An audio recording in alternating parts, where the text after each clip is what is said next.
There are moments in history when silence becomes louder than any speech. When inaction echoes longer than the boldest decision. And sometimes, the greatest catastrophe comes not from what a leader does, but from what they refuse to do.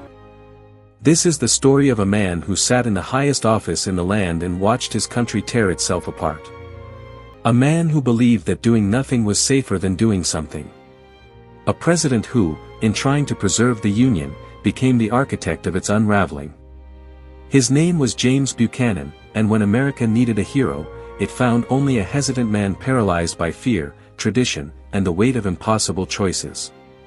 Tonight, as the world grows quiet and shadows lengthen across history, we return to the 1850s, a decade when compromise died, when brother turned against brother, and when one man's failure to act became the prologue to the bloodiest war America had ever known.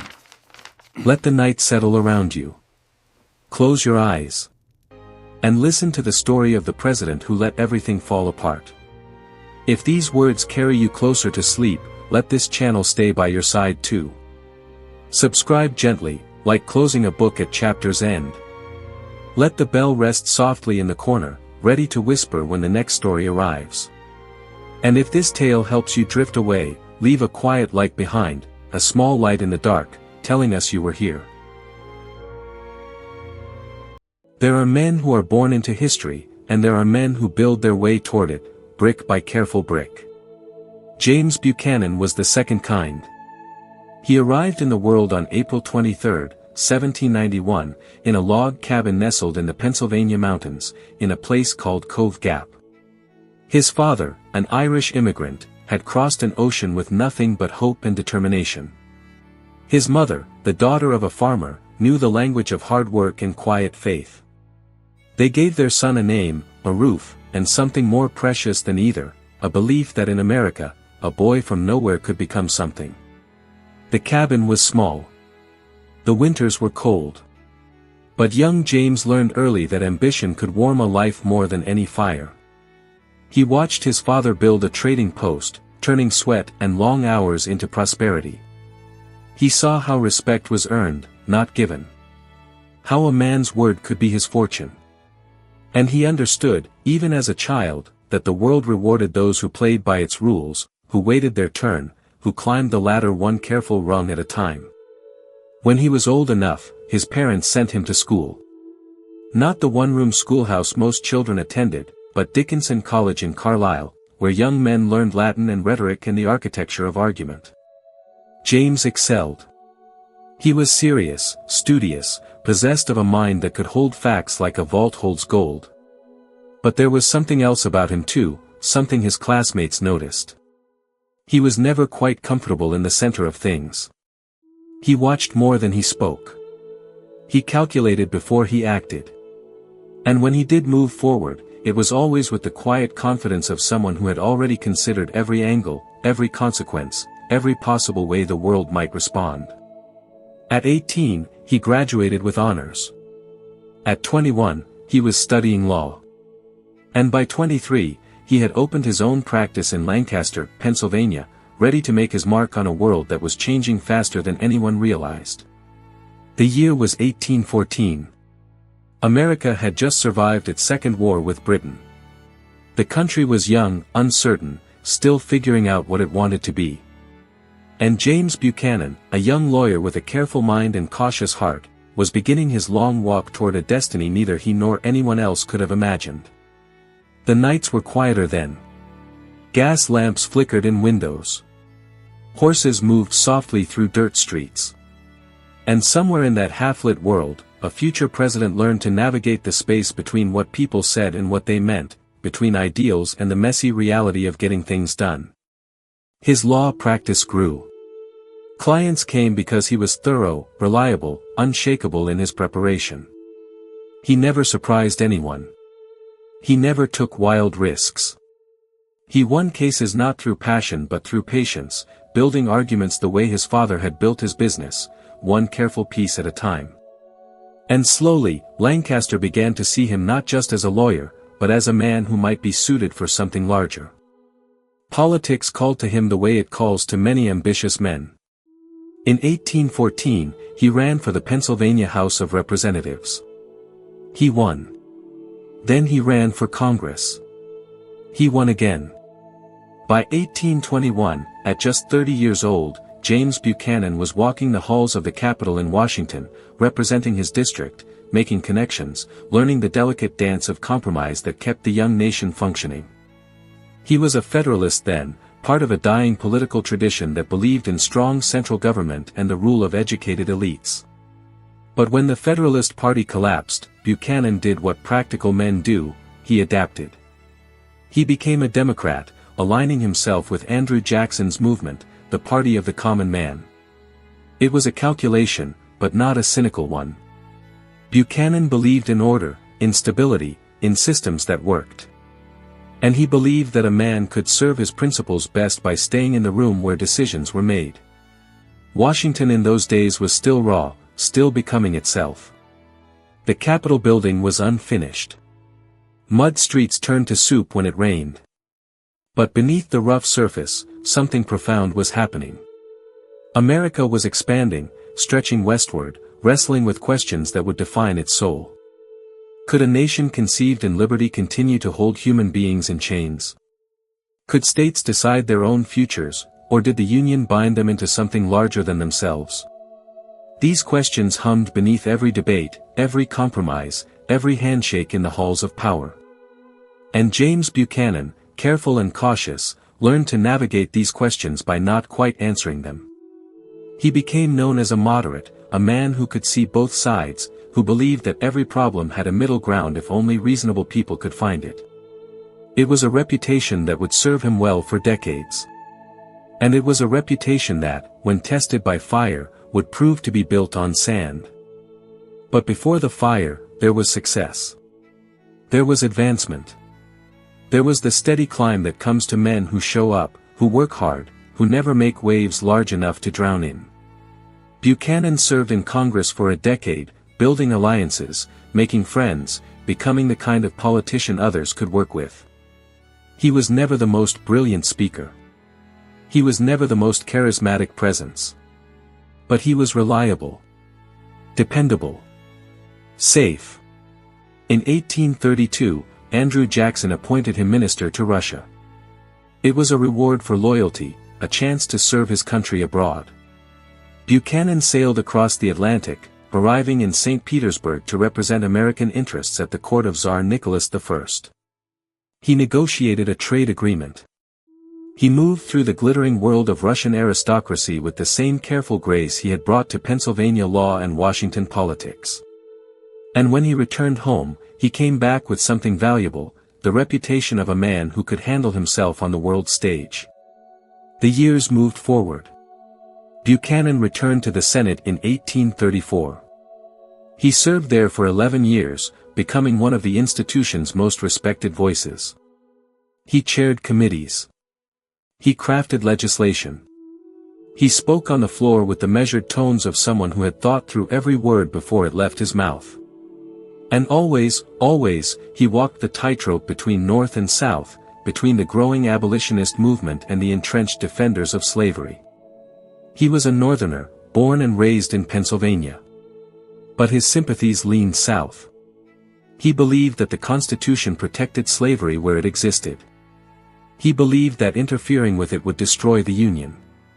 And he believed, perhaps more than anything, that preserving the Union was the highest calling any American could answer. It was a belief that seemed noble, even wise, in those years before the storm.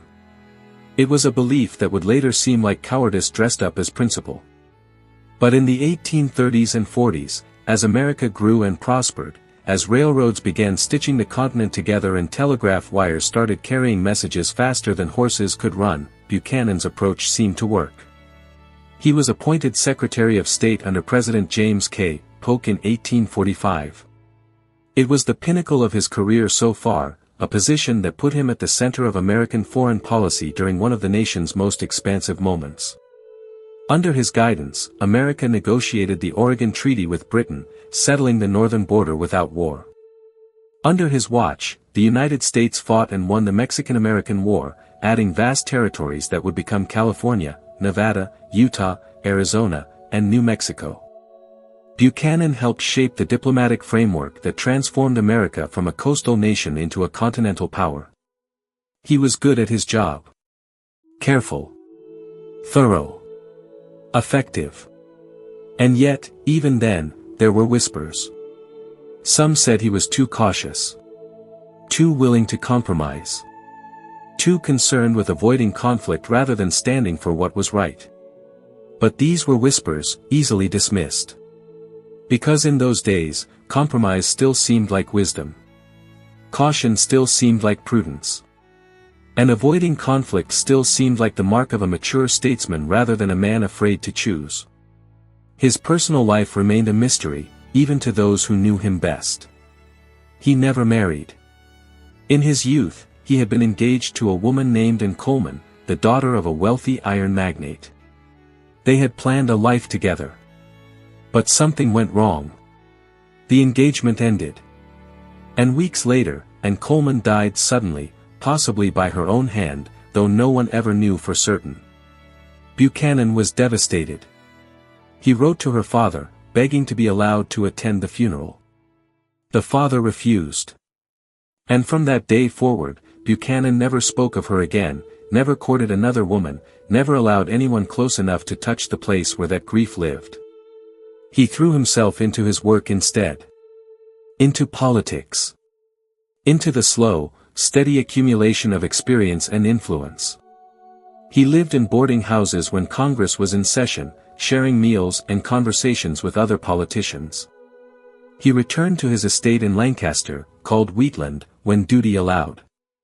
He collected books. He entertained guests.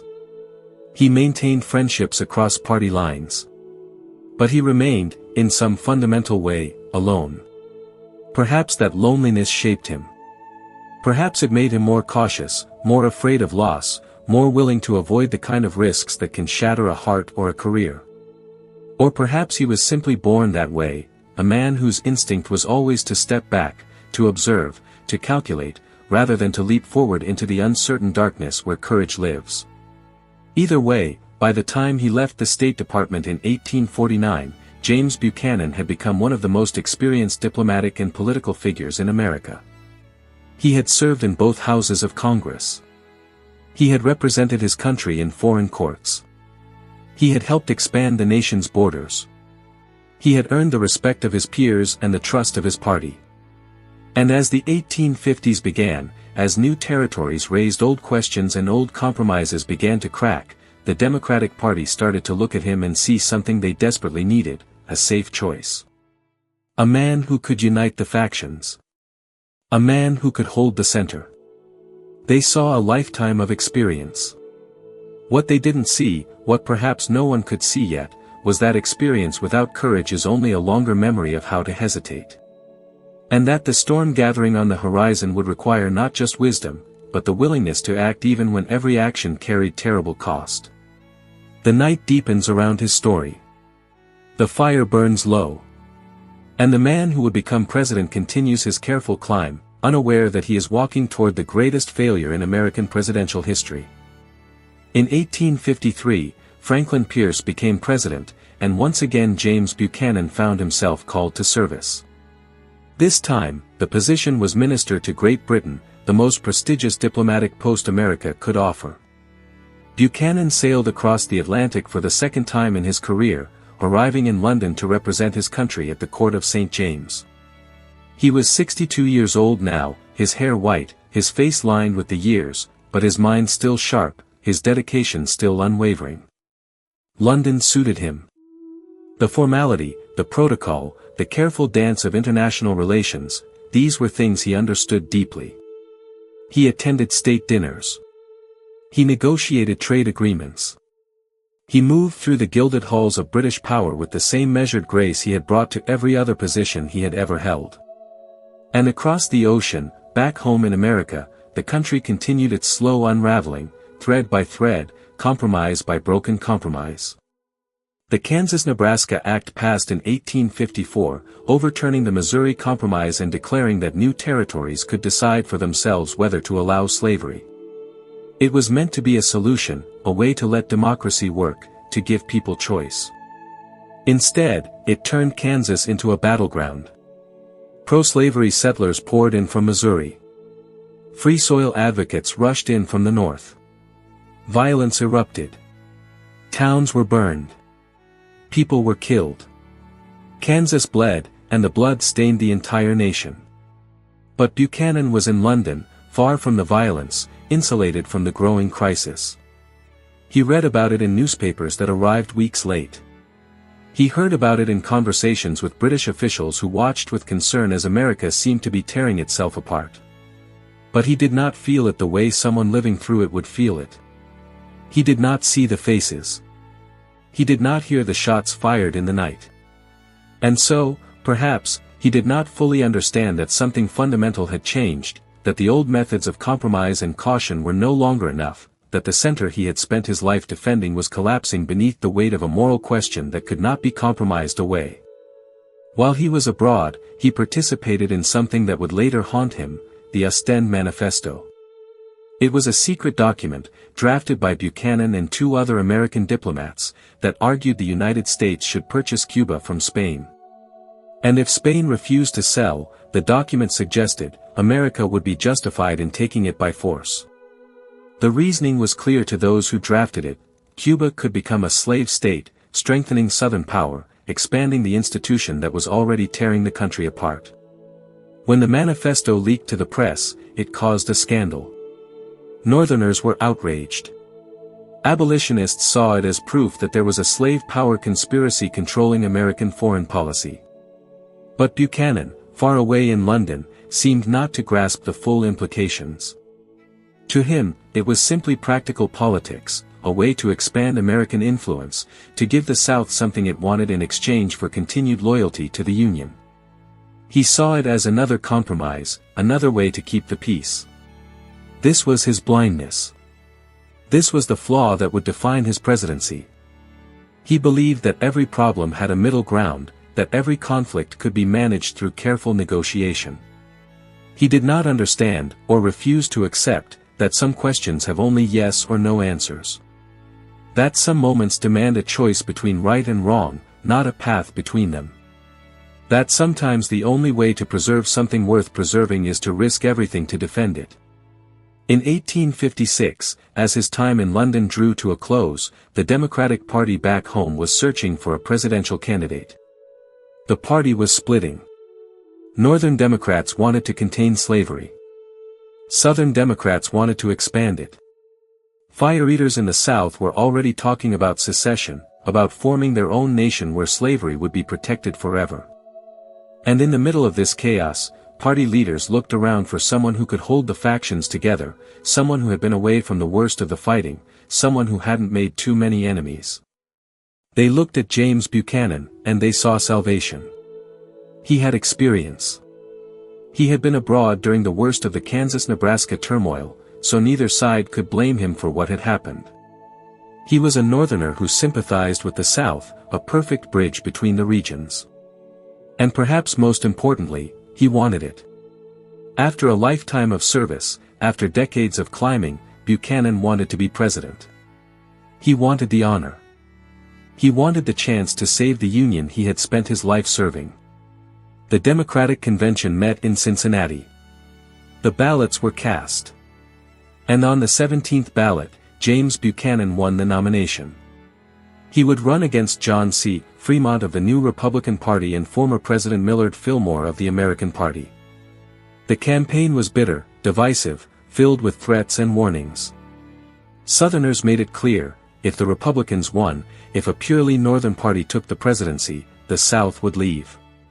The Union itself hung in the balance. Buchanan ran on a platform of compromise and caution. He promised to respect the rights of the South while preserving the Union. He promised stability in a time of chaos. He promised that his experience, his lifetime of navigating difficult waters, would be exactly what America needed. And in November 1856, in an election that felt like a referendum on the nation's survival, the American people, or at least enough of them, chose to believe him. He won. Not overwhelmingly, but decisively enough. He carried the South and enough northern states to secure the presidency. And as winter settled over America, as 1856 turned to 1857, James Buchanan prepared to take the oath of office. He was 65 years old, the oldest man yet to become president. He had spent 40 years in public service. He had seen more of government and diplomacy than almost anyone alive. He believed he was ready for whatever came next.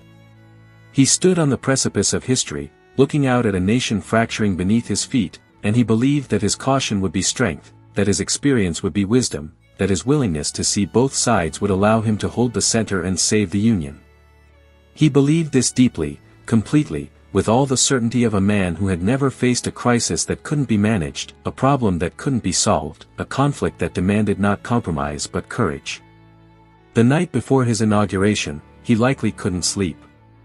Perhaps he paced the floors of his hotel room, rehearsing his speech, thinking about the great work ahead. Perhaps he felt the weight of history pressing down on his shoulders. Perhaps he felt fear, though he would never have admitted it. Or perhaps he felt only confidence, the confidence of experience, the certainty that comes from a lifetime of success. Whatever he felt, morning came. March 4th, 1857, dawned cold and clear. The crowds gathered in Washington. The bands played. The flags waved. And James Buchanan placed his hand on the Bible, took the oath of office, and became the 15th President of the United States. The applause rose around him. The cannons fired in salute. And somewhere in the distance, though no one could hear it yet, the drums of war began their slow, inevitable beat. The man who believed in caution had taken power at the moment when only boldness could save what he loved. The man who believed in compromise had been given responsibility at the moment when some things could no longer be compromised. And the man who had spent his entire life avoiding the kind of choices that divide and define was about to face 4 years of nothing but such choices, each one more terrible than the last. The night wrapped softly around this moment, this inauguration, this beginning of the end. And we move forward now, gently, toward the storm that was already gathering, toward the decisions he would make and refuse to make, toward the legacy that would haunt him until his final breath and echo through history long after he was gone. The White House was quieter than James Buchanan had imagined. He had pictured grandeur, constant activity, the hum of power and purpose. Instead, he found a building that felt almost empty despite being full of people. Servants moved through hallways. Advisors waited in anterooms. But there was a loneliness to it, a weight that settled on his shoulders the moment he walked through the door as president. He had reached the pinnacle of American political life, and discovered that the view from the top was terrifying. His inauguration speech had been careful, measured, designed to calm fears on both sides. He spoke of the Constitution as a sacred document, a framework that could solve any problem if only Americans would trust it. He spoke of the territories and slavery, suggesting that the question should be left to the Supreme Court, that judicial wisdom would find the answer politics could not. He spoke of unity, of patience, of the dangers of extremism in any form. And as he spoke, half the country heard reassurance while the other half heard surrender. 2 days after he took office, the Supreme Court handed down its decision in the case of Dred Scott versus Sanford. Dred Scott was an enslaved man who had sued for his freedom, arguing that because his owner had taken him into free territories, he should be free. The case had wound through the courts for years, and now, just as Buchanan was settling into the presidency, Chief Justice Roger Taney delivered the majority opinion. It was a decision that would shake the nation to its core. The court ruled that black people, whether enslaved or free, could never be citizens of the United States. That they had no rights which white people were bound to respect. That Congress had no power to prohibit slavery in the territories. That the Missouri Compromise, which had kept the peace for decades by drawing a line across the map and saying slavery could not spread above it, had been unconstitutional all along. With a single ruling, the Supreme Court tried to settle the slavery question by declaring that slavery could go anywhere, that it was protected by the Constitution itself, that no law and no vote could stop its spread. The North erupted in fury. The South celebrated in triumph. And James Buchanan, who had known the decision was coming, who had privately communicated with justices about it, who had hinted in his inaugural address that such a decision would be wise, publicly declared that all Americans should respect and obey the court's ruling. He believed he was being statesmanlike, rising above politics to honor the judicial branch. What he failed to understand was that he had just aligned himself with a decision that millions of Americans saw as a moral abomination, a betrayal of the principles on which the nation was supposedly founded. The presidency was only days old, and already the ground was shifting beneath his feet. Letters poured into the White House. Northern newspapers denounced the decision and questioned Buchanan's role in it. Southern newspapers praised it and demanded that the North accept it. And somewhere in the middle, the president who had promised unity discovered that unity was no longer possible, that the nation was splitting into two Americas that could no longer hear each other, could no longer compromise, could no longer imagine sharing the same future. Kansas continued to bleed. The territory had become a proxy war for the larger conflict consuming the nation. Pro-slavery forces, backed by Missouri raiders called Border Ruffians, tried to establish a government that would bring Kansas into the Union as a slave state. Free soil settlers, backed by abolitionists from New England, tried to establish a government that would make Kansas free. Both sides held elections. Both sides wrote constitutions. Both sides claimed legitimacy. And both sides armed themselves, stockpiling guns and ammunition, preparing for the violence that seemed inevitable. In May 1856, just months before Buchanan's election, a pro-slavery mob had attacked the free soil town of Lawrence, burning buildings and destroying printing presses. In response, an abolitionist named John Brown led a midnight raid on a settlement at Pottawatomie Creek, dragging 5 pro-slavery settlers from their homes and hacking them to death with broadswords. The violence spiraled. Neighbor turned against neighbor. The death toll climbed.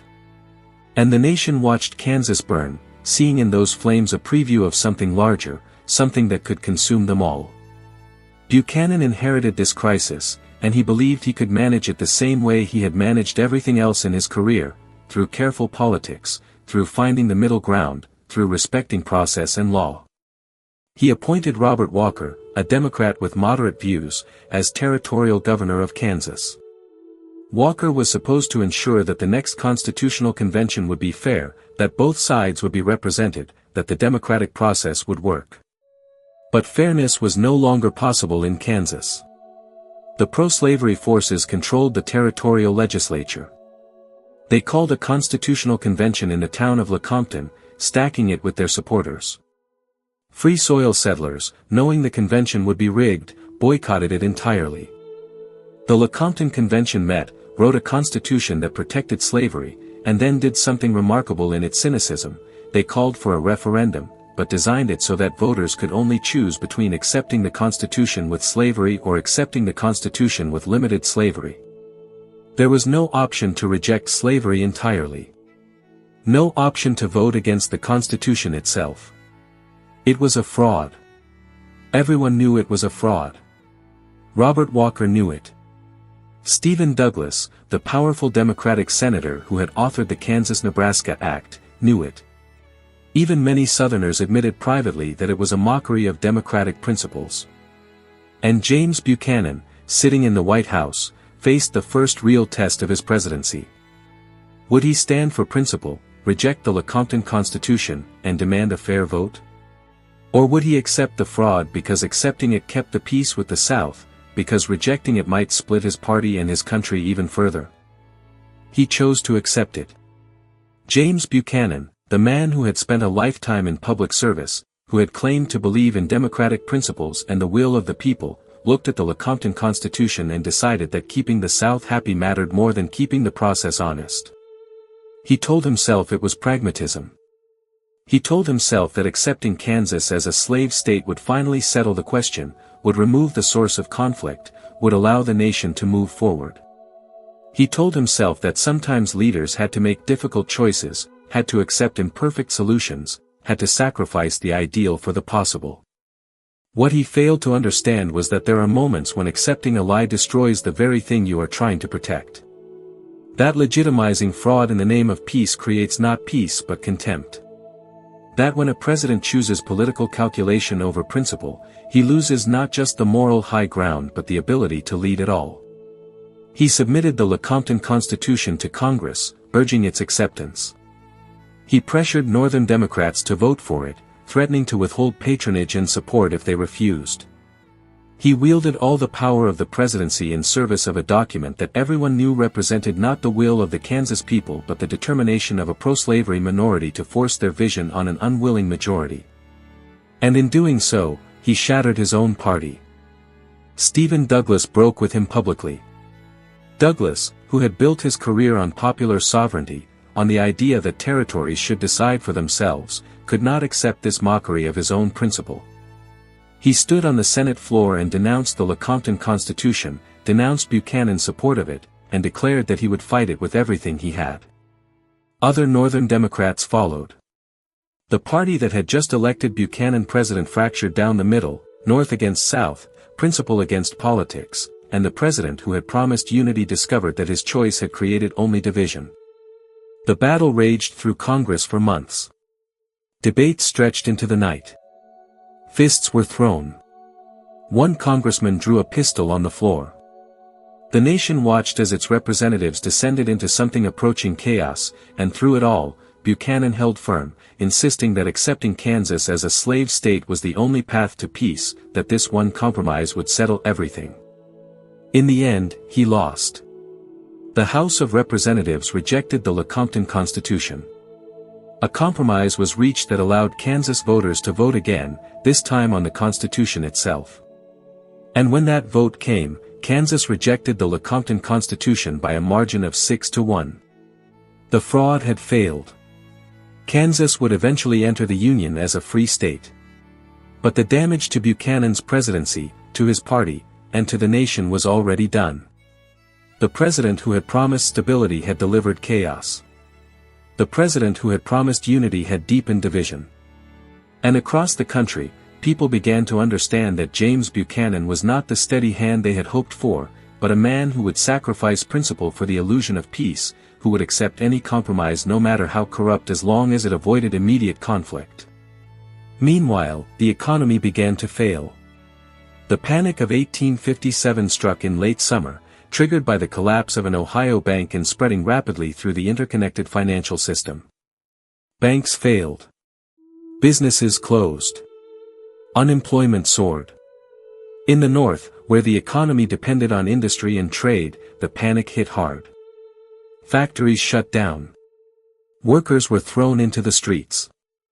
Families lost their savings. The suffering was real and widespread, and people looked to the president for leadership, for action, for some sign that the government understood their pain. Buchanan did nothing. He believed in limited government, in letting the economy correct itself, in not interfering with natural market forces. He watched as suffering spread across the northern states and told himself that intervention would only make things worse, that the economy would recover on its own, that patience and trust in the system were all that was required. He failed to see that people in pain do not want lectures about economic theory. They want help. They want their leaders to at least try to ease their suffering, even if the try might fail. The South, with its agriculture-based economy, weathered the panic better. Cotton prices remained relatively stable. Plantations continued to function. And Southern politicians began to argue that this proved the superiority of their economic system, that slavery was not just morally defensible but economically superior, that the North's free labor system was the one that was fragile and failing. The irony was cruel and sharp. An economic panic in the North was being used to justify the enslavement of human beings in the South. And through it all, Buchanan remained passive, watching, waiting, hoping that if he simply held steady, the storms would pass and the nation would emerge intact on the other side. He worked long hours. He read every report. He met with advisors and party leaders. But his work was the work of management, not leadership. He was processing problems, not solving them. He was maintaining systems, not changing direction. He was doing everything a president does except the one thing a president must do in crisis: make the hard choice and accept the consequences. His cabinet was a reflection of his approach. He surrounded himself with yes-men and mediocrities, with people who would not challenge him, who would tell him what he wanted to hear. His Secretary of War was John Floyd of Virginia, who would later be discovered funneling weapons to Southern arsenals in preparation for secession. His Secretary of the Treasury was Howell Cobb of Georgia, a defender of slavery who believed the South had every right to leave if threatened. His Attorney General was Jeremiah Black of Pennsylvania, loyal to Buchanan but ineffective at managing the growing legal chaos.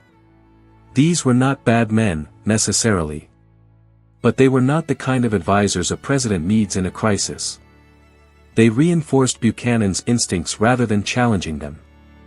They told him that caution was wisdom, that inaction was prudence, that avoiding hard choices was the mark of a mature statesman. And Buchanan, surrounded by these voices, convinced himself that he was doing the right thing, that history would vindicate his restraint, that future generations would understand that he had preserved the Union by refusing to take the actions that might have torn it apart. He could not see that the Union was already tearing. That every day of inaction was another thread snapping. That his caution was not preserving anything but simply delaying the inevitable reckoning. The night deepens around his presidency now, around these months of drift and denial. And across the nation, other forces were stirring, other voices were rising, preparing to fill the vacuum that Buchanan's paralysis had created. In the autumn of 1858, Abraham Lincoln stood on a stage in Illinois and debated Stephen Douglas for a Senate seat. Lincoln was a relative unknown then, a prairie lawyer with a gift for plain speaking and moral clarity. Douglas was a giant of American politics, the author of the Kansas-Nebraska Act, the man who had broken with Buchanan over Lecompton. Their debates drew thousands. People stood in fields and town squares, listening for hours as two men wrestled with the central question of the age: could a nation survive half slave and half free? Lincoln argued that it could not. That a house divided against itself cannot stand. That America would become all one thing or all the other. He did not claim to know when or how the transformation would come, but he insisted it would come, that the conflict could not be managed away, that at some point the nation would have to choose. Douglas argued for popular sovereignty, for letting territories decide, for finding ways to coexist with disagreement. He tried to hold the middle ground that Buchanan occupied, the space of compromise and caution. Lincoln lost the Senate race. Douglas won. But something else happened in those debates, something that rippled across the nation. Lincoln's words were published in newspapers. His speeches were read in parlors and meeting halls. And people in the North began to see in him something they had been hungry for, a voice that spoke clearly about right and wrong, that refused to dress up moral cowardice as wisdom, that said out loud what many had been thinking but few had dared to say. Buchanan watched from Washington, and what he saw alarmed him. He saw the Republican Party growing stronger, more organized, more willing to draw hard lines. He saw his own Democratic Party continuing to fracture, with northern and southern wings that could barely speak to each other anymore. He saw the center collapsing, the space for compromise shrinking, the very ground he stood on beginning to crumble. And still, he believed that if he could just hold on, just keep things from exploding, just buy enough time, somehow everything would work out.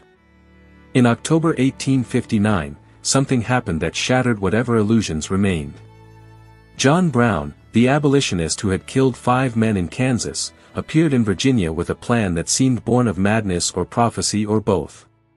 He gathered a small band of followers, black and white, and attacked the federal arsenal at Harper's Ferry. His goal was to seize weapons and spark a slave uprising that would spread across the South, an armed rebellion that would destroy slavery by force. The raid failed within 36 hours. Local militia surrounded Brown and his men in a fire engine house. Colonel Robert E. Lee arrived with federal troops and stormed the building. Brown was captured, wounded, surrounded by the bodies of his dead followers. But the raid, though a failure militarily, succeeded in ways Brown could not have predicted. It terrified the South. The thought that a white man would not just oppose slavery but actively try to arm slaves, to encourage them to rise up and kill their masters, confirmed the South's worst fears about where abolitionism led. Brown was tried for treason, convicted, and sentenced to hang. Throughout his trial and imprisonment, he maintained a dignity that unnerved his captors. He wrote letters that were published in Northern newspapers. He spoke calmly about his willingness to die for the cause of ending slavery. And on December 2, 1859, he walked to the gallows in Charlestown, Virginia, looked out at the crowd gathered to watch him die, and became in his death something he had never quite been in life, a martyr. The North did not universally celebrate Brown. Many condemned his violence, called him a fanatic, insisted that his methods were wrong even if his cause had merit. But others saw in him a prophet, a man willing to sacrifice everything for what he believed was right. Church bells rang in some northern towns on the day of his execution. Henry David Thoreau compared him to Christ. And across the South, rage and fear mingled into something close to panic. If the North harbored men like John Brown, if they honored such men, then what hope was there for peace? What safety was there for Southern institutions? Buchanan ordered investigations. He demanded to know if Brown had been supported by Republican politicians, if there was a broader conspiracy. The investigations found nothing substantial. Brown had acted with a small group, funded by a handful of abolitionist supporters, but there was no evidence of a wider plot. Yet the South was not reassured. They saw the North's reaction to Brown's death and believed they saw the future, a future where their way of life would be destroyed not through politics but through violence, where their slaves would be armed against them, where their homes would burn and their families would be slaughtered. And in the White House, James Buchanan looked at the wreckage of national unity and still searched for the middle ground. He condemned Brown's raid as treason and violence. But he also tried to calm Southern fears, to assure them that the federal government would protect their interests, that the Constitution guaranteed their rights. He stood in the middle, trying to speak to both sides, and discovered that both sides had stopped listening to him. The North saw him as a Southern sympathizer. The South saw him as too weak to truly defend them. And the center where he stood was now a lonely, irrelevant place that commanded neither respect nor allegiance. The election of 1860 approached like a storm gathering on the horizon. Everyone could see it coming. Everyone knew it would be decisive. The Democratic Party prepared for its convention, scheduled for April in Charleston, South Carolina. The Republicans prepared for theirs. And across the nation, people understood that this election would not be like previous elections, that it would be less a contest between parties than a referendum on whether the nation could survive at all. Buchanan was not running for re-election. He had served one term, and that was enough. He was exhausted, battered by 4 years of crisis, aware that his presidency had not been what he had hoped. Part of him was relieved to be stepping away. Part of him felt he had done his duty, had held things together as well as anyone could have.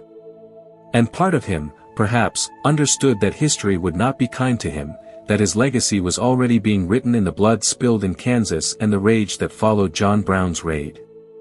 He wanted his party to nominate someone who could continue his policies, who could hold the middle ground, who could keep the South in the Union through reassurance and compromise. He wanted the party to understand that this was the only path forward, that anything else led to disaster. But the party was no longer listening to him.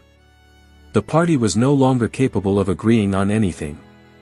And as winter turned to spring in 1860, as the nation held its breath and waited for what came next, James Buchanan discovered that the last act of his presidency would not be triumph or vindication but simply bearing witness to the final unraveling of everything he had tried to preserve. The White House felt emptier now. The halls seemed longer. The night stretched out, dark and cold and filled with the kind of silence that comes when there is nothing left to say. He walked those halls sometimes, unable to sleep, carrying the weight of failure though he could not quite name it as such. He told himself he had done his best. He told himself that the forces tearing the nation apart were larger than any one man, that no president could have stopped what was coming. He told himself these things, and perhaps he even believed them. But somewhere in the darkness, in the quiet moments when we cannot lie to ourselves, he must have known. He must have felt it. The sense that when history called his name, when the moment arrived that would define his entire life, he had looked away. He had chosen safety over courage. He had chosen comfort over conviction. He had chosen to preserve himself and his presidency rather than risk everything to save what truly mattered.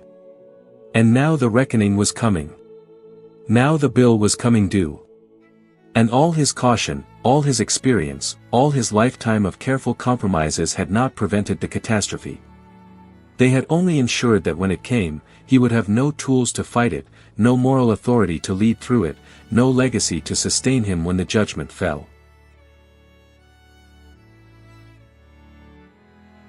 April 1860 arrived warm and fragrant in Charleston, South Carolina. Magnolia trees bloomed white against the pastel facades of elegant homes. The harbor sparkled in the spring sunlight. And inside Institute Hall, the Democratic Party gathered for its national convention, carrying with it the last real hope of preventing the catastrophe that everyone could now feel approaching like a slow-moving storm that no amount of wishing could turn aside. The delegates arrived with positions already hardened. Northern Democrats wanted to run on a platform of popular sovereignty, the idea that territories should decide the slavery question for themselves. It was Stephen Douglas's principle, the compromise position that had held the party together for years.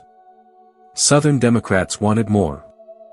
They demanded a platform that explicitly protected slavery in the territories, that guaranteed the federal government would defend slave owners' property rights anywhere in the nation. They wanted the party to declare that slavery was not just tolerated but protected, not just accepted but honored as a constitutional right that no territory could vote away. The two positions were incompatible. There was no middle ground between them. Either the party would declare that slavery could be limited by territorial voters, or it would declare that slavery was protected everywhere regardless of what voters wanted. One position or the other. A choice had to be made. For 8 days, the convention argued. Speeches rang out in the humid hall. Delegates shouted at each other. Committees met behind closed doors, searching desperately for language that could bridge the unbridgeable gap. And James Buchanan, back in Washington, sent messages urging compromise, begging the party to find a way forward, warning that division now would mean certain defeat in November. But the party that had lived by compromise for so long had finally reached the place where compromise was impossible. On April 30th, when the convention adopted the Northern Platform of Popular Sovereignty, the delegations from 8 Southern states stood up and walked out. They left the hall, left the convention, left the party that could no longer represent what they believed the South needed. And with them went any hope of a unified Democratic campaign, any chance of presenting the nation with a moderate alternative to the Republicans. The remaining delegates tried to nominate a candidate. They needed 2/3 of the original total, a rule designed to ensure broad support. Stephen Douglas led on every ballot, but the Southern walkout had made it mathematically impossible for him to reach the threshold. After 57 ballots, exhausted and defeated, the convention adjourned without nominating anyone. They agreed to meet again in Baltimore in June, to try once more to find unity that no longer existed. Buchanan watched the disaster unfold and felt the weight of it settle on his shoulders. This was his party, the organization that had elected him, that had trusted him to hold things together. And under his presidency, it had fractured beyond repair. He told himself it was not his fault, that the forces pulling the party apart were older and deeper than his administration. But he knew, in the way we all know truths we cannot fully admit, that his failures over the past 3 years had contributed to this moment, that his inability to lead had created the vacuum others were now filling with rage and division. The Baltimore Convention in June was even worse. The Southern delegates returned, but they returned demanding that the party accept their platform or accept their departure. The Northern delegates refused. More Southern states walked out. What remained of the convention nominated Stephen Douglas for president on a platform of popular sovereignty. The departed Southern delegates held their own convention and nominated John C. Breckinridge of Kentucky on a platform of federal protection for slavery everywhere. The Democratic Party, the last national institution that had bridged North and South, had split into two parties divided by the same sectional line that was dividing the nation itself. Meanwhile, the Republicans met in Chicago. They had entered the convention season with William Seward of New York as the presumed nominee, an experienced politician with a long record of opposing slavery's expansion. But Seward had made too many enemies, had spoken too strongly against compromise, had said things that made moderate voters nervous. On the third ballot, the convention chose someone else, Abraham Lincoln of Illinois, the prairie lawyer who had debated Douglas, who had lost that Senate race but won something more important, a reputation as a man of principle who could speak clearly about difficult truths without sounding like a fanatic. Lincoln ran on a platform that was actually quite moderate in its specifics. The Republicans promised only to prevent slavery's expansion into new territories. They did not call for abolition in states where it already existed. They did not demand immediate action. They simply said that slavery should not spread, that free soil should remain free, that the territories should be preserved for free labor. But to the South, this was not moderation. This was an existential threat. Because if slavery could not expand, it would eventually be surrounded by free states, isolated, outnumbered, and ultimately destroyed through political means. A fourth candidate entered the race. The Constitutional Union Party, formed from the remnants of the old Whigs and Know-Nothings, nominated John Bell of Tennessee. Their platform was almost comically simple: support the Constitution, the Union, and the enforcement of the laws. They offered no position on slavery, no vision for the territories, no plan for anything except holding the country together through sheer force of nostalgia and denial. They were the party of people who wanted to close their eyes and pretend the crisis did not exist. And so America faced an election with four candidates, none of whom could appeal to both North and South, none of whom represented a truly national vision. The campaign became less a contest of ideas than a preview of dissolution. Lincoln would not even appear on ballots in most Southern states. Southern newspapers declared that his election would be sufficient cause for secession. Southern politicians promised that if a purely sectional, anti-slavery party took the presidency, the South would leave rather than submit to Northern domination. Buchanan watched all this from the White House, increasingly irrelevant to events he could no longer control. He endorsed Breckinridge privately, believing that only a pro-Southern Democrat could keep the South in the Union. But his endorsement meant little. The country had moved beyond him. He had become a lame duck president in a nation racing toward catastrophe, a man still technically in charge but powerless to change direction, reduced to watching as everything he had tried to preserve crumbled before his eyes. The summer of 1860 burned hot and tense. Political rallies filled town squares across the nation. Wide-awake clubs marched for Lincoln in northern cities, young men in matching capes carrying torches through the streets, their synchronized steps sounding like drums of war. In the South, militias drilled openly, preparing for what many believed was inevitable. Newspapers in both regions published articles that read less like political commentary and more like declarations of irreconcilable difference. The language of compromise had given way to the language of ultimatum. Buchanan tried to govern through the chaos. He dealt with routine matters of state, signed bills, managed the bureaucracy. But everything felt hollow now, like going through motions that no longer mattered. His cabinet meetings became exercises in frustration. His Southern advisers spoke openly about secession as not just justified but necessary. His few remaining Northern allies grew increasingly isolated, increasingly aware that they served a president whose time had passed, whose approach had failed, whose very presence in the White House had become an embarrassment. In October, Pennsylvania held state elections. The Republicans won decisively. It was a preview, a signal of what was coming in November. Pennsylvania had gone for Buchanan in 1856. Now it was turning Republican, turning toward Lincoln, turning away from everything Buchanan represented. He read the results and felt something close to despair.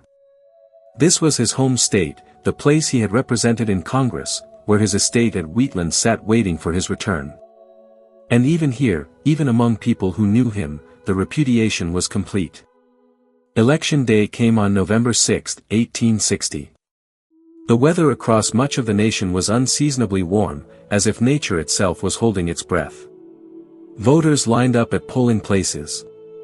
Men cast their ballots and then waited, gathering in groups outside courthouses and taverns, sharing rumors and speculation, feeling the weight of history pressing down on what had once been a routine civic duty.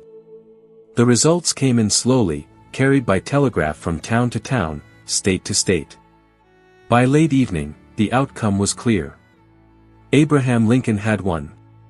He had carried every northern state except New Jersey, which he split with Douglas. He had not won a single southern state. He had not even appeared on the ballot in 10 southern states. But he had won the Electoral College decisively. He would be the next President of the United States, the first president elected by a purely sectional party, the first president who owed nothing to the South and had made no promises to protect Southern interests. The popular vote told an even more fragmented story. Lincoln won with less than 40% of the total. Douglas came in second nationally but won only Missouri and part of New Jersey. Breckinridge carried most of the Deep South. Bell carried the border states.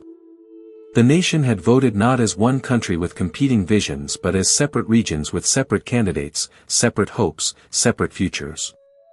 The election had not resolved the crisis. It had simply revealed how complete the division had become. In the White House, James Buchanan received the news with the same sick feeling a man gets when he watches a carriage accident unfold in slow motion, unable to prevent it, knowing exactly how it will end. He had warned about this. He had spent 4 years trying to prevent exactly this outcome. And now it had happened anyway, and the warnings he had heard all summer, the promises, the threats, the pledges that Lincoln's election would mean disunion, were about to be tested. He did not have to wait long. On November 9, just 3 days after the election, the South Carolina legislature called for a special convention to consider secession. Other southern states began similar preparations. Newspapers in Charleston and throughout the Deep South published articles celebrating the coming independence. Southern politicians who had spent years threatening secession if the North did not respect their rights now faced the moment to make good on those threats. And they did not hesitate. Buchanan's cabinet began to fracture. Howell Cobb, his Treasury Secretary, resigned to return to Georgia and support secession. Other Southern cabinet members stayed for now, but their loyalty was clearly shifting, their true allegiance returning to their states rather than remaining with the federal government they had sworn to serve. Buchanan found himself surrounded by advisors he could not fully trust, managing a government that was beginning to dissolve even as he still technically led it. He knew he had to say something, to address the nation, to explain his position on what was happening. His annual message to Congress was due in early December. Traditionally, it was an opportunity for the president to outline accomplishments and propose legislation for the coming year. But this year, tradition felt like a cruel joke. What accomplishments could he claim? What legislation mattered when the nation itself was coming apart? He worked on the message for weeks, drafting and redrafting, trying to find words that could somehow bridge the gap, could somehow calm the fears on both sides, could somehow preserve a middle ground that no longer existed. He consulted with advisors. He read legal opinions. He studied the Constitution, searching for guidance that the founders had never provided because they had never imagined this moment, had never conceived that the union they created might actually dissolve. The message he finally delivered on December 3, 1860, was a masterpiece of paralysis dressed up as constitutional reasoning. He declared that secession was illegal, that no state had the right to leave the Union. This much was clear. But then he added that the federal government had no power to stop a state from seceding, no constitutional authority to use force to keep a state in the Union against its will. He blamed the crisis on Northern agitation against slavery, on the failure of Northern states to enforce the Fugitive Slave Act, on the rise of political movements that had inflamed sectional tensions. And he proposed as a solution a constitutional amendment that would permanently protect slavery where it existed and extend it to all territories south of the Missouri Compromise line. It was an argument that managed to please no one while enraging almost everyone. Republicans saw it as capitulation, as blaming the North for daring to elect a president on a platform they believed was right. Southerners saw it as weak, as declaring secession illegal but then admitting there was nothing anyone could do about it. Even Buchanan's remaining supporters struggled to defend it. He had spent 4 years avoiding hard choices, and now, facing the greatest crisis in American history, he had delivered a message that took both sides of every issue while committing fully to neither. The South did not need permission, and the North did not want excuses. The message changed nothing except to make clear that for the next 4 months until Lincoln's inauguration, America would effectively have no president, no leadership, no one capable of rising to the moment that was now upon them. December slid into the darkest days of winter, and with it came a darkness that felt deeper than seasonal. South Carolina's secession convention met on December 20th in Charleston. The delegates gathered in a hall decorated with palmetto leaves and revolutionary fervor. They voted unanimously, 169-0, to dissolve South Carolina's connection to the United States. The declaration was read aloud to cheering crowds. Church bells rang across Charleston. Cannons fired in celebration. People danced in the streets, convinced they were witnessing not the death of something precious but the birth of something glorious. Within weeks, 6 more states followed. Mississippi on January 9th. Florida on January 10th. Alabama on January 11th. Georgia on January 19th. Louisiana on January 26th. Texas on February 1st. The dominoes fell, each state convention voting to leave, each declaration sounding the same themes, that the North had violated the Constitution, that Lincoln's election threatened their rights, that the federal government had become oppressive, that they had no choice but to reclaim their sovereignty and form their own nation. And in Washington, James Buchanan watched it happen. He sent messages urging the states to reconsider. He proposed compromise measures, new constitutional amendments, anything that might bring them back. He met with delegations from the seceding states, listened to their grievances, tried to find common ground. But his words carried no weight anymore. The southern states were not asking for his permission or seeking his blessing. They were simply informing him of what they had already decided. The question that consumed Washington was what to do about the federal forts in southern harbors. Fort Sumter in Charleston Harbor. Fort Pickens near Pensacola. Fort Moultrie, Fort Johnson, dozens of smaller installations. These were federal property, garrisoned by federal troops, symbols of United States sovereignty on land that states now claimed was no longer part of the United States. Would Buchanan try to hold them? Would he reinforce them? Would he allow them to be taken without resistance? His military advisors were divided. Winfield Scott, the elderly commanding general, urged Buchanan to reinforce the forts immediately, to make clear that federal authority would not simply evaporate. But Buchanan hesitated. Reinforcing the forts would be seen as an act of aggression. It might push the border states, Virginia, North Carolina, Tennessee, Arkansas, into secession. It might start a war before Lincoln even took office. And starting a war was the one thing Buchanan was absolutely determined not to do. So he did nothing. Or rather, he did the worst of all possible things. He let the situation drift, let the forts remain undermanned and vulnerable, let the seceding states believe they could take federal property without consequence. In South Carolina, state troops began seizing federal installations. The arsenal in Charleston fell to them.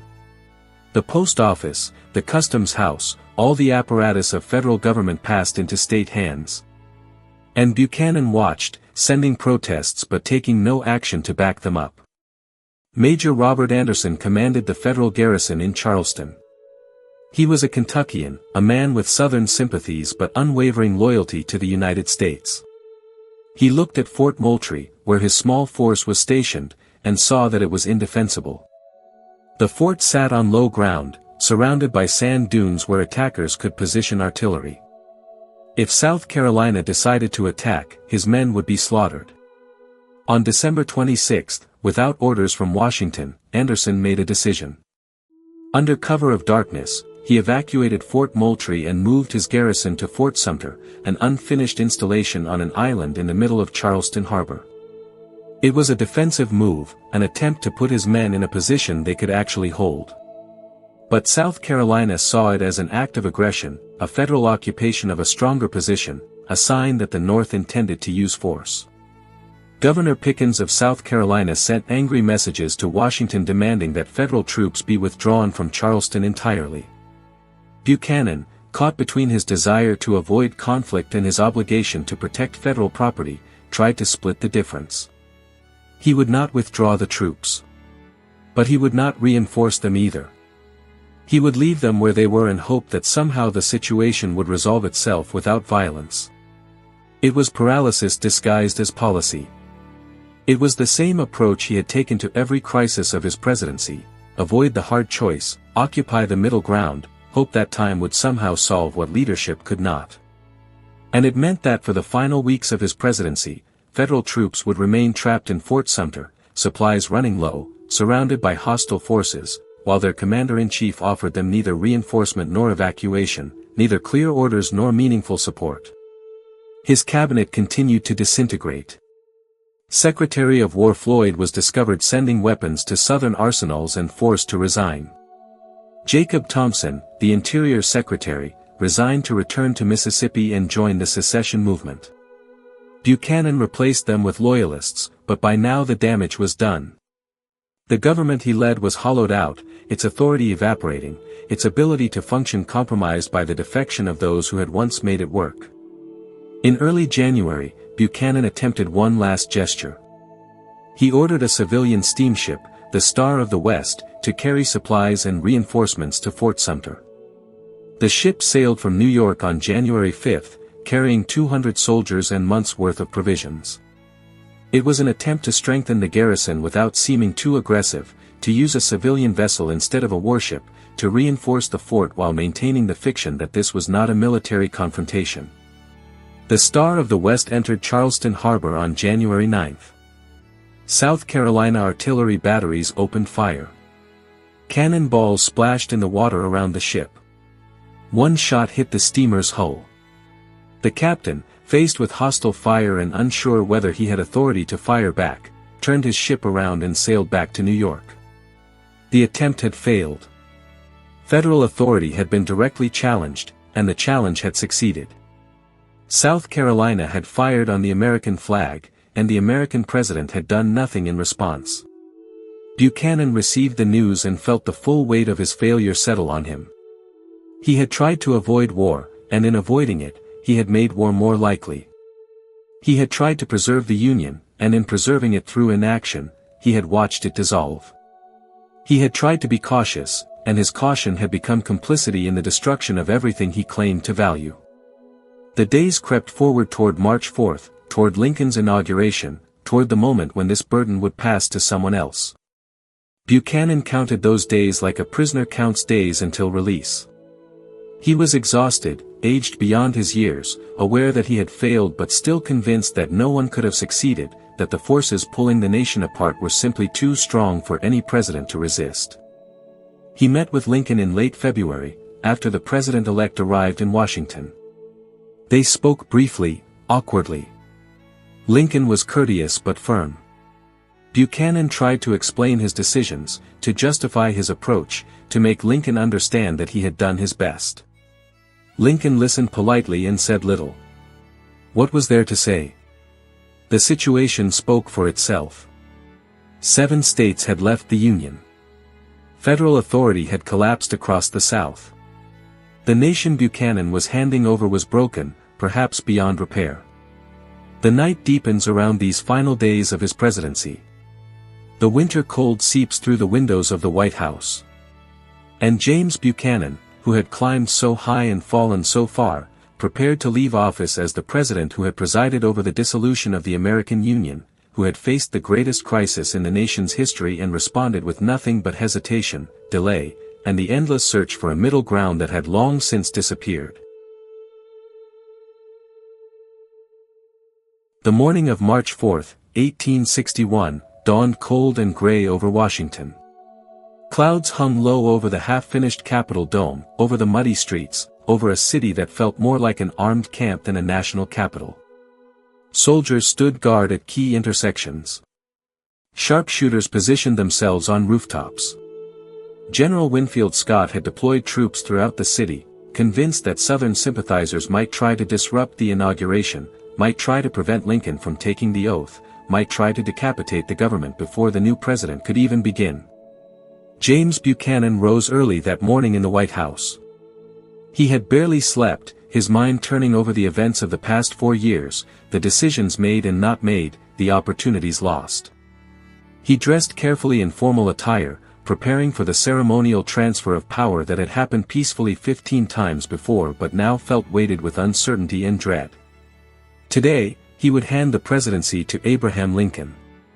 And with it, he would hand over a nation in pieces, a government in crisis, and a future that seemed darker than any America had faced since independence itself. He and Lincoln rode together to the Capitol in an open carriage, sitting side by side, two men who represented such different visions of leadership that they could barely speak to each other. Buchanan, old and exhausted, relieved to be leaving but also defensive, still trying to justify his actions. Lincoln, tall and gaunt, his face already showing the strain of what lay ahead, quiet and thoughtful, preparing himself for a burden that would have broken lesser men. The crowds that lined the streets were subdued. None of the usual celebration that accompanied inaugurations. Just people watching, waiting, wondering if this transfer of power would be the last peaceful one the nation ever saw. Would the South allow Lincoln to take office? Would there be violence? Would this day end in gunfire and chaos? No one knew. Everyone feared. At the Capitol, a platform had been erected on the east portico. Buchanan and Lincoln climbed the steps together. Thousands had gathered below, spreading across the Capitol grounds, a sea of faces looking up at the two men who represented the passage from one era to another. Supreme Court justices sat in their robes. Members of Congress filled the seats behind the podium. And everywhere, soldiers watched, hands near their weapons, ready for trouble that might come from any direction. Lincoln stood to deliver his inaugural address. His voice carried across the crowd, firm and clear despite the tension in the air. He spoke of his oath to preserve, protect, and defend the Constitution. He spoke of the Union as perpetual, as something that could not be dissolved by any state or group of states. He said he had no intention of interfering with slavery where it existed, but that he would not allow it to spread. He pleaded with the South to reconsider, to step back from the brink, to remember that they were all Americans, that the bonds of affection should not be broken by political disagreement. And then he said something that cut through all the careful language, all the diplomatic phrasing, all the attempts at reassurance. He said that in his hands, not his, but in the hands of his dissatisfied countrymen, rested the choice between peace and war. That the government would not assail them, but that he would hold, occupy, and possess the property belonging to the federal government. That there need be no bloodshed unless it was forced upon the national authority. It was a line in the sand, delivered gently but firmly. Lincoln would not start a war. But he would not surrender federal authority either. He would not attack the South.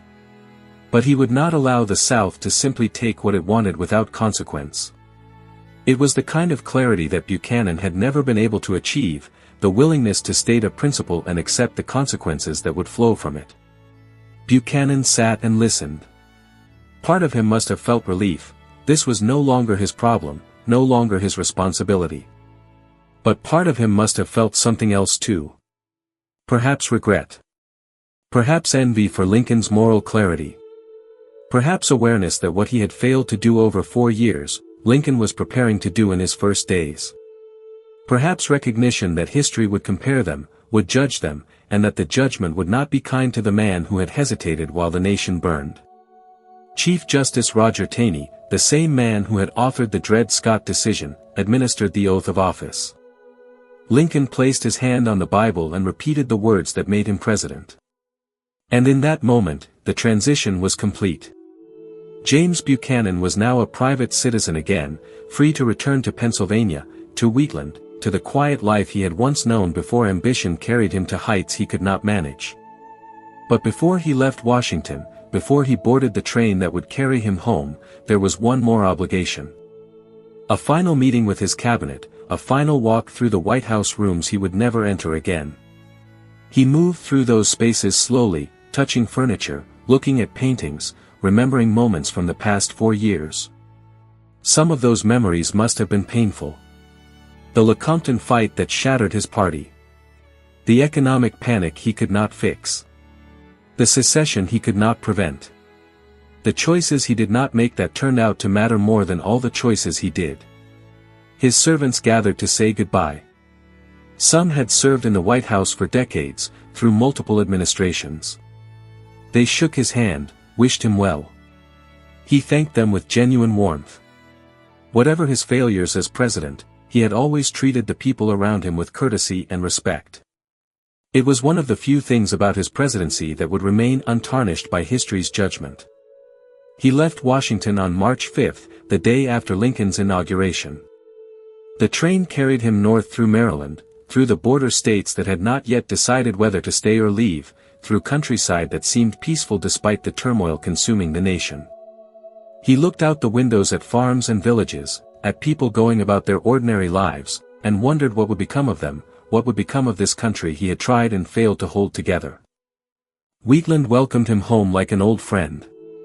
The estate sat just outside Lancaster, a gracious federal-style mansion surrounded by 22 acres of gardens and fields. He had purchased it years earlier, back when he was Secretary of State, imagining it as his retirement sanctuary. Now, at 70 years old, he returned to it not in triumph but in something closer to exile. The house was beautiful, peaceful, exactly as he remembered. But it felt different now. Everything felt different. The people of Lancaster treated him with polite respect. They had elected him to Congress decades ago, had supported him throughout his career. But there was distance now, a coolness in the greetings, questions in the eyes that no one quite asked aloud. He was their most famous son, and he had presided over disaster. They did not know quite what to make of him, and he did not know quite how to explain himself. He settled into a routine. Morning walks through the gardens. Afternoons in his study, reading newspapers that brought increasingly terrible news from the divided nation. Evenings with visitors, old friends, political allies, people who remembered him from better days. He tried to live quietly, to enjoy the retirement he had always planned. But the past would not release him. The present would not let him rest. In April, barely a month after he left office, the war came. Confederate forces in Charleston demanded the surrender of Fort Sumter. Major Anderson, still commanding the garrison Buchanan had left trapped and isolated, refused. On April 12, at 4:30 in the morning, Confederate artillery opened fire. For 34 hours, shells rained down on the fort. The brick walls crumbled. The barracks burned. Anderson's men huddled in the bomb-proof shelters, unable to respond effectively, simply enduring until the impossible became inevitable. On April 13, Anderson surrendered. He marched his men out with colors flying, drums beating, having defended federal property as long as humanly possible with no real support from the government he served. The first battle of the Civil War was over. No one had died in the actual fighting, though 2 soldiers would die in an accidental explosion during the surrender ceremony. But the war itself had begun, and everyone understood that the deaths would not stop at 2. Buchanan received the news at Wheatland and felt it like a physical blow. This was the war he had spent 4 years trying to prevent. This was the catastrophe his entire presidency had been dedicated to avoiding. And it had come anyway, barely a month after he left office, at the very fort where his decisions had trapped federal soldiers in an impossible position. He told himself that Lincoln's decision to resupply the fort had provoked the attack, that if only Lincoln had been more cautious, more willing to compromise, war might still have been avoided. But he knew, somewhere beneath the self-justification, that this was not quite true. The war had not started because Lincoln acted but because the South had decided that any president elected by the North, any government that did not fully protect slavery, was unacceptable. The war had started because 4 years of drift and indecision had convinced the South that the North would never fight, that secession could be accomplished without cost, that the Union was already dead in all but name. Lincoln called for 75,000 volunteers to suppress the rebellion. The response was overwhelming. Young men rushed to enlist, North and South both, eager for what they imagined would be a short, glorious war. For more states seceded in response to Lincoln's call: Virginia, Arkansas, Tennessee, North Carolina. The Confederacy moved its capital to Richmond, barely 100 miles from Washington. And both sides prepared for a conflict that everyone promised would be over quickly, but that would drag on for 4 years and consume more than 600,000 lives. At Wheatland, Buchanan watched it all unfold through newspapers and letters. He read about First Bull Run, where Union forces marched confidently toward Richmond only to be shattered and sent fleeing back to Washington in chaos. He read about the naval blockade Lincoln established, slowly strangling the South's economy.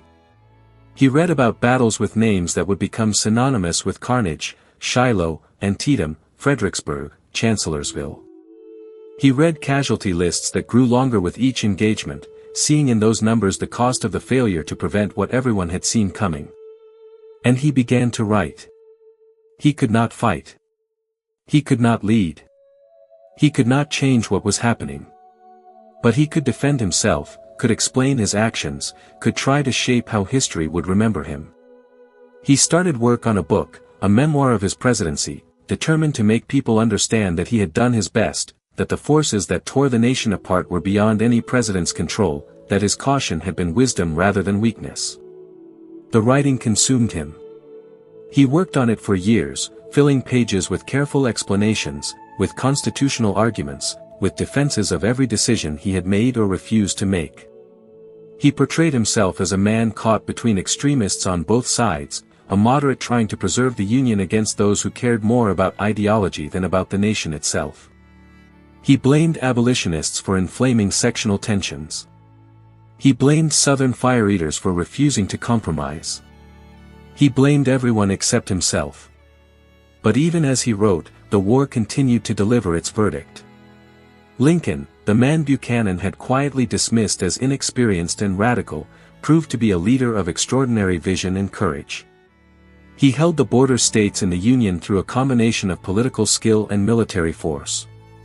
He navigated the complexities of war leadership, making mistakes but learning from them, growing into the role in ways Buchanan had never managed. And in January 1863, he issued the Emancipation Proclamation, transforming the war from a fight to preserve the Union into a war to end slavery. Buchanan read the proclamation and opposed it. He believed it was unconstitutional, an overreach of presidential power, a radical step that would make reunion impossible. He did not understand, or refused to accept, that the war had changed the question. That preserving the Union while preserving slavery was no longer an option, if it ever had been. That sometimes leadership means recognizing when the old answers no longer work, when the comfortable middle ground has disappeared, when the only path forward requires choosing a side and accepting that the choice will be costly. The war ground on, year after terrible year. Gettysburg in July 1863, 3 days of slaughter in Pennsylvania's gentle hills, the high water mark of the Confederacy's hopes. The Wilderness in May 1864, where trees caught fire and wounded soldiers burned alive in the smoke. Atlanta fell in September 1864, securing Lincoln's re-election and dooming the South's chances. Sherman marched to the sea, cutting a path of destruction through Georgia. Grant besieged Petersburg, slowly strangling Lee's army through month after month of trench warfare that previewed the horrors of the 20th century. At Wheatland, Buchanan aged.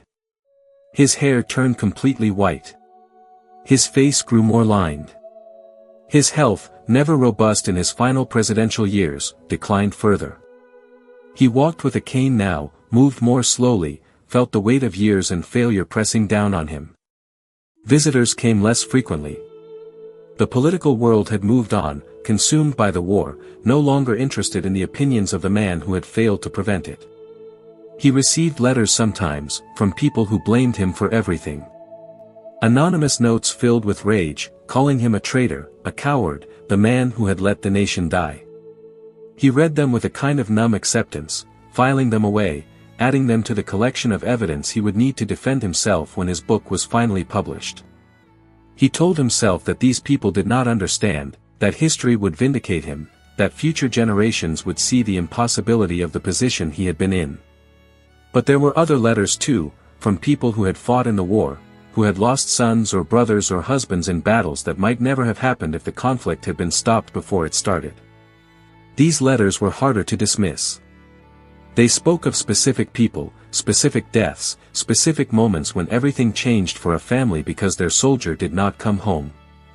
And though Buchanan told himself he was not responsible for individual casualties in a war that started after he left office, some part of him understood that this was not quite true, that his failures had contributed to the conditions that made the war possible, that every death in this war was in some sense a consequence of the leadership he had failed to provide. In April 1865, Richmond fell. Lee surrendered at Appomattox. The war was effectively over, though scattered fighting would continue for weeks. The Union had been preserved, but at a cost almost too terrible to comprehend. More than 600,000 dead. Millions more wounded, displaced, traumatized. An entire generation scarred by violence. The South in ruins, its economy destroyed, its social system shattered. And over it all, the question that would haunt America for generations: what had it all been for, and could it have been prevented? Buchanan heard the news of Lee's surrender and felt something complicated, impossible to name. Relief that the killing was ending. Sadness for all that had been lost. And underneath it all, a question he could not quite answer: if he had acted differently, if he had chosen courage over caution, if he had been willing to risk everything to prevent secession, would any of this have been necessary? On April 14, just 5 days after Lee's surrender, John Wilkes Booth shot Abraham Lincoln in Ford's Theater. The president died the next morning, on Good Friday, the man who had saved the Union becoming its final casualty. The nation plunged into mourning. Churches filled. People wept in the streets. The funeral train carried Lincoln's body across the country, stopping in cities and towns so Americans could pay their respects to the man who had led them through the darkest period in their history. At Wheatland, Buchanan received the news and felt the full weight of comparison settle on him. Lincoln had been murdered, martyred, transformed in death into something approaching sainthood. He had saved the Union that Buchanan had let slip away. He had ended slavery that Buchanan had tried to preserve. He had shown the courage that Buchanan had lacked. And now he was gone, elevated to the status of national savior, while Buchanan remained alive to serve as the counterpoint, the example of what failure looked like, the president who would forever be remembered as the man who came before Lincoln and made Lincoln necessary. He worked on his book with renewed urgency now. It had to be published. People had to understand his side of the story. He could not let Lincoln's legacy be the final word on the 1850s, could not allow history to remember only the man who saved the Union and forget the impossible complexities that the savior had inherited. He finished the manuscript in 1866. It was published under the title, Mr. Buchanan's Administration on the Eve of the Rebellion. The book was dense, legalistic, filled with constitutional arguments and careful defenses of specific decisions. It blamed the crisis on Northern agitation and Southern extremism while portraying Buchanan himself as a moderate voice of reason overwhelmed by forces beyond his control. It insisted that secession had been illegal but that the president had no constitutional power to prevent it. It argued that everything Buchanan had done was correct according to the law and the Constitution, even if the results had been catastrophic. The reviews were devastating. Northern newspapers tore it apart, calling it an exercise in self-justification, a refusal to accept responsibility, a sad attempt by a failed president to rehabilitate his reputation. Even sympathetic reviewers found it unconvincing, noting that constitutional correctness was cold comfort when the Constitution had failed to prevent the worst war in American history. The book sold poorly. Most people did not care about Buchanan's justifications anymore. They had lived through the war. They knew who had saved the Union, and it was not the man who had watched it dissolve. Buchanan read the reviews with bitterness and disappointment. He had expected vindication. He had believed that once people understood the constraints he had operated under, the impossible choices he had faced, they would see that he had done his best in an impossible situation. Instead, they saw only failure. They saw a man who had prioritized caution over courage, who had chosen the appearance of neutrality over the substance of leadership, who had possessed all the experience in the world but none of the moral clarity required to use it. He retreated further into Wheatland, seeing fewer visitors, growing more isolated. His health continued to decline. He developed rheumatism. His eyesight weakened. He spent long hours in his study, reading and rereading the reviews of his book, the letters from critics, the historical accounts that were already beginning to place him at the bottom of presidential rankings. He could not understand why people would not see his side, why they could not appreciate the complexity of what he had faced, why they insisted on judging him by outcomes rather than intentions. The nights grew longer for him in those final years. Sleep came less easily. He would lie awake in the darkness of Wheatland, listening to the old house settle around him, thinking about roads not taken and choices not made. He would remember moments from his presidency, cabinet meetings where Southern advisors spoke of secession and he changed the subject, letters from Fort Sumter begging for orders and he sent none, debates in Congress where he could have taken a stand and instead urged compromise. And he would wonder, in the honesty that only comes in darkness, whether his critics were right, whether his caution had been cowardice, whether the experience he had relied on had been nothing but an elaborate structure of justifications for doing nothing when everything demanded action. The dawn would come, and with it would come the old defenses, the old arguments, the old certainties. But the nights kept returning, and with them, the questions that had no good answers. The winter of 1868 arrived cold and unforgiving at Wheatland. Snow piled against the windows. Ice coated the branches of the trees James Buchanan had planted years ago, back when he still believed that this place would be a peaceful retreat, a sanctuary where a successful statesman could enjoy his golden years surrounded by respect and contentment. Instead, it had become something closer to a prison, beautiful but isolating, comfortable but haunted by the verdict of history that grew harsher with each passing year. He was 77 now, an old man by any measure, especially for a time when few lived past 70. His body ached constantly. The rheumatism had spread through his joints, making movement painful and slow. His vision had deteriorated to the point where reading required special glasses and good light and patience he no longer possessed.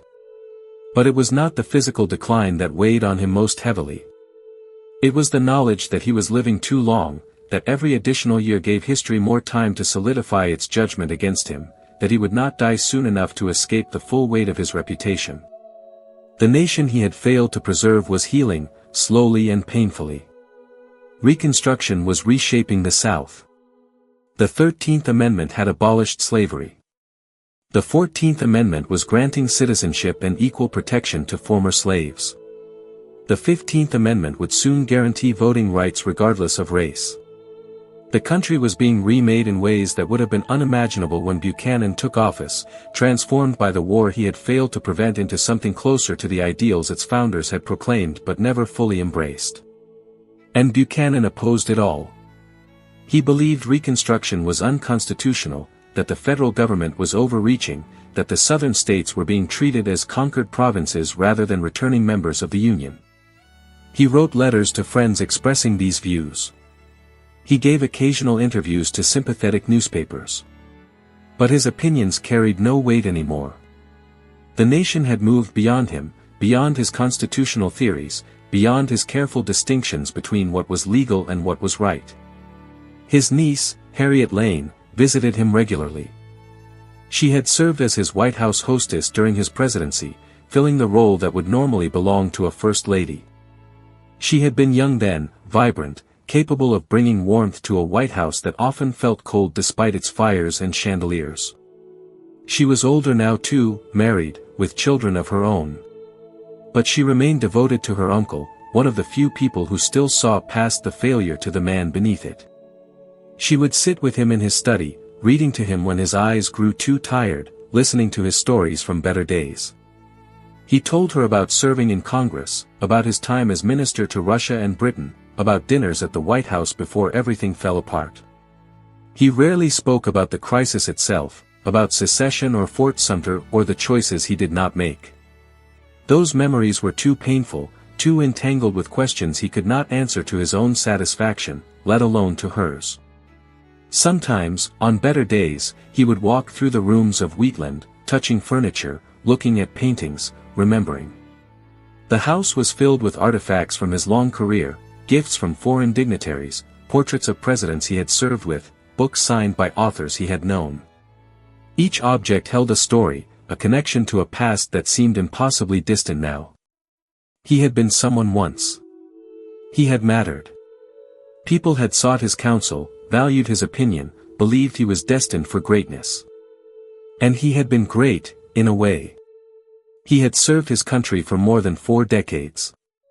He had held nearly every major office except vice president. He had negotiated treaties, crafted legislation, represented American interests across the world. By any measure except the one that mattered most, his career had been a success. But that one measure, his presidency, the 4 years when he held ultimate responsibility, had been such a catastrophic failure that it erased everything else, defined his entire life, became the only thing anyone would remember. He thought often about Lincoln. About the man who had followed him into the White House and accomplished what Buchanan had not even attempted. Lincoln had been assassinated, martyred, transformed into an almost mythical figure. Schools were being named after him. Statues were being erected. Historians were already writing books that placed him among the greatest presidents in American history. And always, those histories began the same way, by contrasting Lincoln's leadership with Buchanan's failure, by showing what courage looked like by first showing what its absence had wrought. It was unbearable sometimes, this comparison. Buchanan told himself that Lincoln had been reckless, that his willingness to risk war had been irresponsible, that a more cautious approach might have preserved the Union without the terrible cost in lives. But he knew these arguments rang hollow, even to himself. Lincoln had saved the Union. Buchanan had watched it dissolve.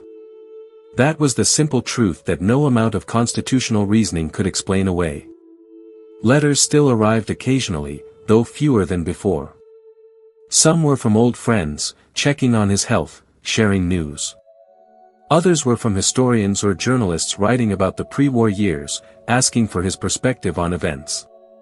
He answered these carefully, repeating the same explanations and justifications he had laid out in his book, hoping that somehow, somewhere, someone would understand. But there were other letters too. Anonymous ones. Cruel ones. Letters that called him the worst president in history. Letters that blamed him personally for every death in the Civil War. Letters that suggested he should have been tried for treason, that his inaction had been tantamount to treason, that allowing secession to happen had made him complicit in the rebellion itself. He read these with a kind of masochistic fascination, unable to look away even as they tore at him. One letter, he remembered, had come from a woman in Massachusetts. Her husband and 2 sons had died at Gettysburg. She wrote that she had voted for Buchanan in 1856, or rather, her husband had voted for him at her urging, believing that his experience would keep the peace. She wrote that she thought about that vote every day, wondered what would have happened if a different man had been president, if someone with courage had acted when action might have mattered. She did not curse him. She did not call him names. She simply said that she wanted him to know what his failure had cost her family. And then she signed her name, Sarah Mitchell, so he would know this was not anonymous anger but specific grief. He kept that letter. He did not know why. Perhaps because it said something true that he could not argue with, something that cut through all his careful reasoning and constitutional defenses and touched the place where guilt lived, quiet and undeniable. He filed it with other documents, and sometimes, late at night when sleep would not come, he would take it out and read it again, feeling the weight of those 3 names, a husband and 2 sons, and knowing that they represented only 3 among hundreds of thousands, that behind each number on the casualty lists was a Sarah Mitchell, a family destroyed, a future erased. Spring came to Wheatland in 1868, but Buchanan barely noticed. The flowers bloomed as they always did, indifferent to human failure. The trees budded and greened. But inside the house, time seemed to have stopped in that perpetual winter of regret and isolation. His health was failing more noticeably now. He moved with increasing difficulty. His appetite diminished. The doctor visited regularly, offering treatments that helped little, speaking in the careful tones doctors use when they know the end is approaching. Harriet came more frequently, worried about him, trying to brighten his days with stories of her children, with news from Lancaster and Philadelphia, with anything that might distract him from the darkness that seemed to settle more heavily with each passing week. She urged him to rest, to stop dwelling on the past, to accept that he had done what he could and let history judge as it would. But he could not. The past was all he had now, the only thing left to defend, the only battle still worth fighting even though it was already lost. In late May, he developed a severe cold that quickly worsened into something more serious. Pneumonia, the doctor said. At his age, with his weakened condition, it was a dangerous illness. He should stay in bed, keep warm, try to rest and let his body fight.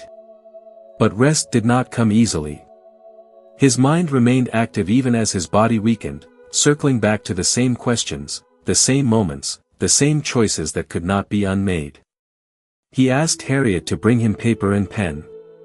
He wanted to write something, though he was not sure what. A final statement perhaps. A last explanation. Some words that would help people understand when he was no longer here to defend himself. But the words would not come.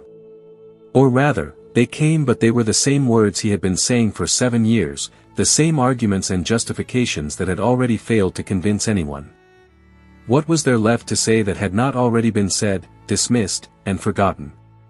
He lay in his bed at Wheatland and watched the ceiling, feeling his strength ebb away, feeling death approaching with the certainty that comes when a body has simply had enough. He thought about his life, trying to find meaning in it, trying to see it as something other than a long climb toward a spectacular failure. He had been a good son, helping his family prosper. He had been an honest lawyer, serving his clients faithfully. He had been a dedicated public servant for 4 decades, rarely missing a vote, never accepting a bribe, always trying to do what he believed was right. But none of that would matter. History had already written its verdict, and the verdict was clear. James Buchanan had been the president who failed when failure meant catastrophe, who chose caution when courage was required, who preserved himself while the nation dissolved, who faced the greatest crisis in American history and did nothing of consequence to stop it. On June 1, 1868, as evening settled over Lancaster, as the light faded from the windows of Wheatland, James Buchanan died. He was 77 years old. His last words, according to those present, were simple and revealing, "O Lord God Almighty, as thou wilt."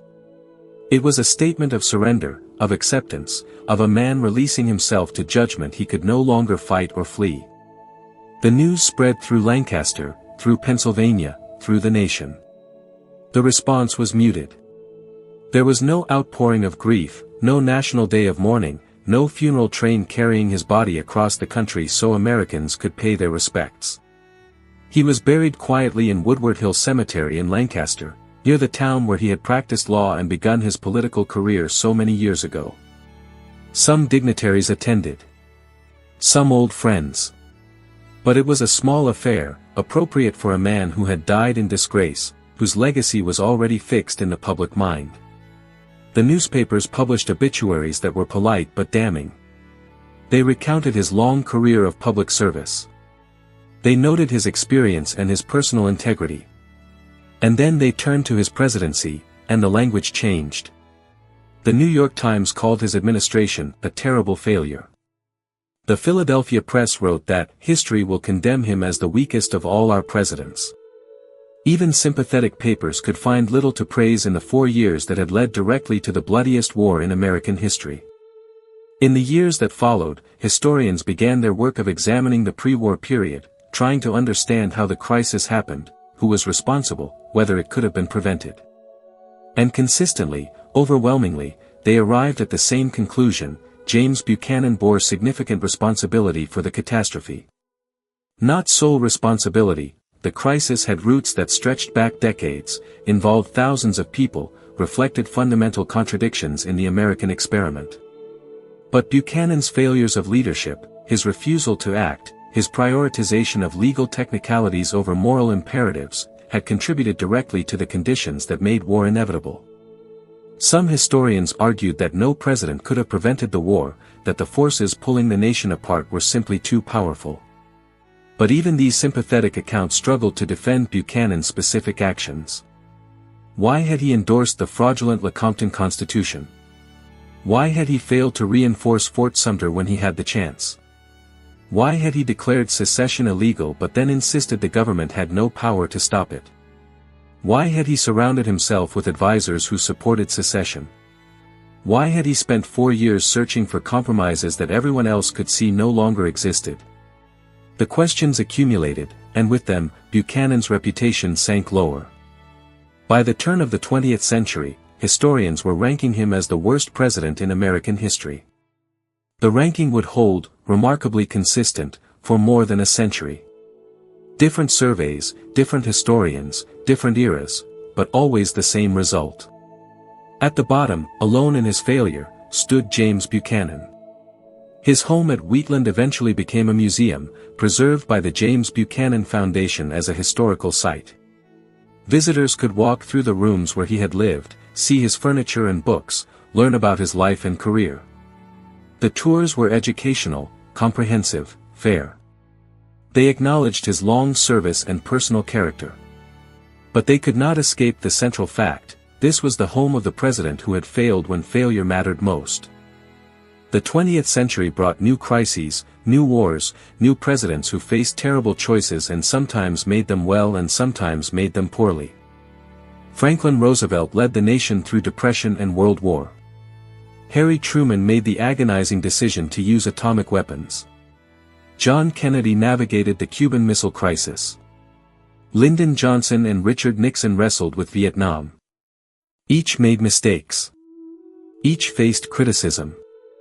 But none fell as far in historical estimation as Buchanan, because none faced a crisis so fundamental to the nation's survival and responded with such complete paralysis.